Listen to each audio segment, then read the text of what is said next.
Hello guys, how are we all doing? Welcome back to yet another video. Now today we've hit the international break and I thought for each day this week we're going to look at each of the top 5 leagues in England and I'm going to update my table predictions for all of them based on what I've seen so far. And today's video is the Premier League, the top league in England. Before we get into this video guys, make sure you've dropped a like and subscribed. And let's get into these predictions. So then, starting at the bottom and working our way up, I have gone for Norwich City, Burnley and Watford to finish 20th, 19th and 18th. Let's talk about Norwich City first. Now, this is an interesting one coming into this international break because just before the international break, they picked up their first win against Brentford. Really good win on the road. Brentford have been doing pretty well so far this season.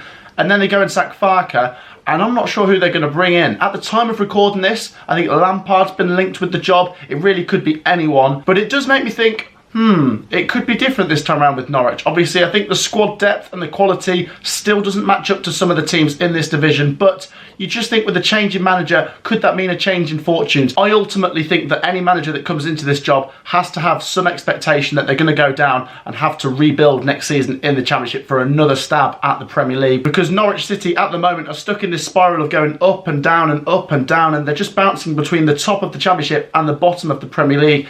And ultimately, I just think without much squad depth, without much quality, and with the uncertainty of no manager at the moment, I'm going to say Norwich is still going to finish bottom for me. Next up are Burnley, and I did predict Burnley to finish 19th this season, and they got off to a slow start. They didn't win in their first 7 or 8 games, so they have won now. A good win against Brentford's maybe changed how some people are seeing Burnley, and to be fair to them, going into this international break, picked up a massive 1-1 draw at Chelsea. The thing is for me with Burnley, they're in that bottom 3 and people are saying about them, they always find a way to stay up. And I can buy that argument, they do find a way to stay up. But ultimately, a team that's always just staying up, one year they will fall through that trapdoor and go down to the Championship. Now, squad depth, once again, it's not the biggest squad in the league. Squad quality, there isn't much quality. I suppose with Sean Dyche and some of the players that have been there for a few years, you think they've got continuity, so they might be okay. But I think Burnley might not be. I'm going to say 19th for them. And then the next club is Watford Football Club, and this one was so painful for me to decide. To be honest, I still think they can stay up out of these 3. I have the most trusted them to stay up out of these 3. I was thinking 17th or 18th for Watford, and there's just so much uncertainty with new owners, new managers down the bottom end of this table that it's really hard to pick 3 teams to go down. I think since Ranieri's come in, he's had a tough run of games, to be honest. A 5-2 win at Everton was sensational. That was a great result. But since then, a couple of defeats. I know they're going through a hard run of games at the moment, but with Watford, I think it could be very tight. They might just stay up or they might just go down. The next 3 clubs I have gone for are Newcastle United, Brentford and Aston Villa. Now let's start with Newcastle United because I think a lot of people are going to stick with them going down despite the new owners, despite the new manager Eddie Howe. And I can buy that. I think Newcastle and Watford could easily swap places in this table, but I've just gone for Newcastle to stay up because I think January is going to be a very big month, and right now it's a wild card. I don't know what's going to happen with Newcastle. They might not bring in much quality at all, but if they do, they could come shooting out of this bottom 3, and I really like Eddie Howe. To be honest, he's only proven himself at Bournemouth. He did a great job there, but maybe he won't prove himself at Newcastle. We'll wait and see, but I just think Newcastle, they're a battling side and they might just get over the line. They might get to about 38, 39 points and that might just be enough, but I think it'll be tight for Newcastle United. The next club, obviously Brentford. Brentford have been pretty good so far this season. They did come into the international break on a run of bad games, and I think it's come at a good time for them because they'd lost about 4 or 5 in a row, so they need to try and reverse that. Maybe 2 weeks off means they can freshen things up and go again, but the start to the season for them was fantastic. That win against Arsenal on the open day, that was fantastic. That late winner against West Ham, that was sensational. So Brentford look a real force, and I think there'll be ups and downs. They might have bad spells because they are a newly promoted team, but ultimately I'm backing them to stay up, and I'd love them to stay up. Next then are Aston Villa, and this is another hard one to call because they've come into this international break without a manager. Dean Smith has gone, and to be honest, in a couple of days' time, we might know who's going to replace him. I've seen a few Villa fans have said they might go for a manager outside of the box kind of thing. They might not go for a manager that's got much Premier League experience. They might look across Europe. They might go for a technical manager who's good at analytics, all that kind of stuff, but yeah, I'm not sure with Aston Villa. They're a real surprise package again because coming into this season, there's a lot of positivity. Okay, they sold Jack Grealish, but the amount of quality they brought in, Buendia, Leon Bailey, Danny Ings, I don't have to remind you how many good players Aston Villa do have. But there's obviously something not quite right this season for Aston Villa. They are on a losing run of 5 games, but you think with the quality and maybe a good manager, they should have enough to stay up as well. The next three teams are Southampton, Leeds United and Wolves. Now, starting with Southampton, they've come into the international break on a pretty good run, to be honest. They didn't want this international break because they'd just beaten Aston Villa 1-0 and they've been picking up results. That 1-0 at Watford the week before. They look pretty solid, and I've always thought under Hasenhüttl, they do look a good team. Okay, they might lose 9-0 every now and then, but over a season, they're a good team. And to be honest, not missing Danny Ings that much at the moment. You think with the goals from Adam Armstrong, Che Adams, and you've still got James Ward-Prowse chipping in with his set pieces, they'll have enough quality to stay up. And they're a really attractive team at times to watch. I like Southampton, and I think they're going to stay up. Next up, Leeds United, one of my favourite clubs in the Premier League. A big club, great fan base, and quite an interesting team to watch. I don't think they're quite going to live up to the levels of last season. Okay, they really did excel and maybe slightly overachieved last season. I think they did fantastic, to be honest. But this season, it's been a slow start. I think they are starting to climb a little bit. You can see with the recent results, they're not losing so many. A couple of draws in there, which kind of slows things down a little bit, but I think Leeds are way too solid to go down, and I think with the likes of Rafinha, and when Bamford's not injured, they've got a lot of goals in there, and with Bielsa, there's just that continuity. The Leeds fans are behind him most of the time, and I think they're going to be fine this season. I think mid-table for Leeds. And the next team are Wolves, and yeah, I think they're going to be pretty much in the middle of the division this season. 5 wins, 5 defeats so far this season, so they're just going about their business pretty efficiently, to be honest, and the new manager has got them playing some good football at times. I think it's really hard to predict Wolves because 5 wins, 5 defeats. They're pretty much winning, losing, but when they put a good run together, you really look at this team and think they could go places because they've got a good squad. The manager seems to be getting the best out of them, and yeah, I've always thought Wolves play the right kind of football, so I think they'll easily be mid-table. The next 3 teams, Crystal Palace, Everton and Brighton. Now, I have to say a massive apology to the Crystal Palace fans because at the start of the season when I did these predictions, I put Crystal Palace bottom. I thought with Roy Hodgson going out the door, they're going to struggle to grind out these results, but I am hugely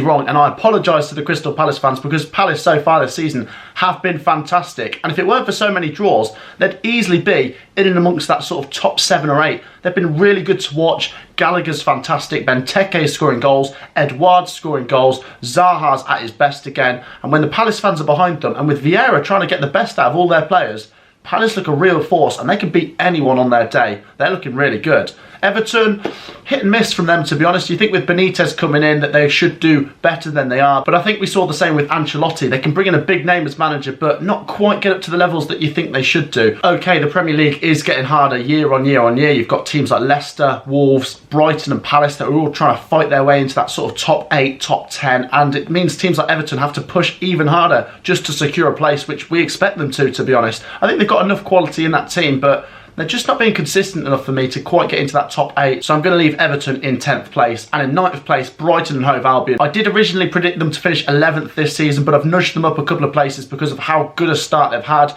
Okay, they've come into the international break, not on great results. They've lost and drawn a couple recently, but still, that start to the season. And the result for me that really stands out is that 2-2 draw at Liverpool. They went there and they really fought back well from 2-0 down. Not many teams do that at Anfield. And yeah, you just think with Graham Potter and the players they've got, they should be fine this season. They could easily be in that top 10. And I think they're a team that if they had a real clinical striker, they could push on to the top 7 easily. The next 3 teams I've gone for are Leicester City, Tottenham Hotspur and Arsenal. Now, at the start of the season, I'd probably have these the other way around. Leicester a little bit higher, Arsenal a little bit lower. But so far this season for Leicester, they've not really hit any great form. Okay, they've won a couple of games and you think, yeah, they've still got that quality that we saw from last season. But ultimately, they're not putting many wins together and they're not really bursting their way into that top 4 or 5. So I think this could be a season where there's a little bit of a drop-off compared to last season. But you just think with Vardy, Barnes and Didi, Schmeichel, they've just got a strong spine to that team. And yeah, who knows? They could still put a good run together and break into that top 5 or 6. We'll wait and see with Leicester. Next up, Tottenham Hotspur, a bit of a wild card because Conte's only just came in, so he hasn't quite implemented things he wants to do.